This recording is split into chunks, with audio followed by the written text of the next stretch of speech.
Hey fellas, it's ya boy, Big Boned. Today I'm going to show you how to progress through the French tech tree. As you may know, the French tech tree is fairly empty as of right now, which means that now is a better time than ever to grind up to jets. The process of getting up the French tech tree can be tough if you don't quite understand all the nuances of these planes, but I've gotten fairly good with them because I like their playstyle. So I've analyzed my playstyle and have found my tactics for getting kills and staying alive in both RB and AB.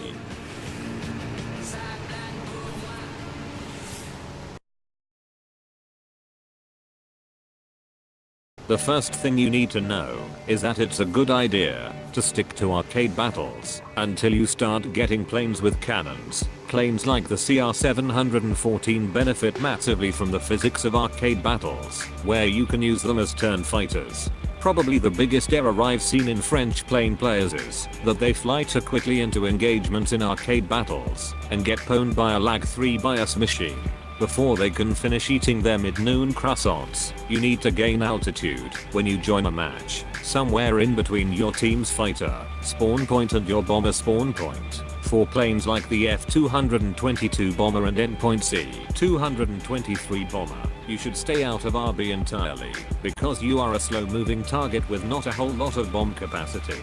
You will get your fat frog ass laid into by a BF-109 so fucking fast your head will spin. As a matter of fact, don't fly French bombers until you get to the Potez 630. You'll have pilot-controlled guns, a pretty quick turn rate, and an okay bomb load. And that goes for most of the bombers in late tier 1 and 2. If you really want to fly a French bomber in RB, which by the way, doesn't help your team a whole lot unless you have pinpoint accurate gunners. Fly planes from the Potez 630 all the way up to the bomber at tier 3. Now let's get back to the fighters. Once you have planes with cannons, you should join realistic battles. The thought of leaving the safety of arcade battles is troubling for some. So here's a good rule of thumb. If you can get 5 plane kills in arcade battles, you're ready for realistic battles. If you can't do this, it's recommended that you grind with the lower tier French planes until you can. As an extra piece of advice, I've found stealth rounds to be the most effective at killing enemies, unless you have the option for air target rounds. And when you shoot, try and lead your lead reticle just a little bit. So now that you have gotten good with arcade battles, jump into RB. The first thing you'll want to do is load stealth rounds. If you don't have them, it doesn't make much difference, other than the fact that it will take slightly longer to kill an enemy. Most French planes only have about 60 cannon rounds, so my suggestion would be to go high and take out bombers with those rounds, and then come low and take out heavy fighters or ground attack aircraft like HS-129s and BF-110s. Notice how I said heavy fighters and not regular fighters. This is probably the most important concept for new French pilots to grasp. You are not a turn fighter. You cannot outturn C-202s, nor can you outturn 109s. You may even have a hard time getting on the inside of an IL-2's turning circle. But you can fuck up 110s and HS-129s so fast they'll apologize in chat for the blitzkrieg. And if you get yourself into a scrap where you don't have allies that can help you, put up your standard issue French surrender flag and get the fuck back to base using your surroundings or clouds as cover. I understand that using AA cover is sort of frowned upon in the War Thunder community, but not only is it on par for the French, but let's be honest, what the fuck else are you going to do in the case where your team is all dead?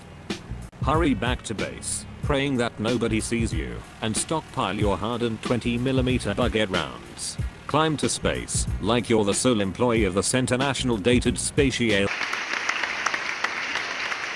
or your average BV-238 player on Colombian Booga Sugar, and look for dots below you and dive on them like you're an ex-Stuka pilot.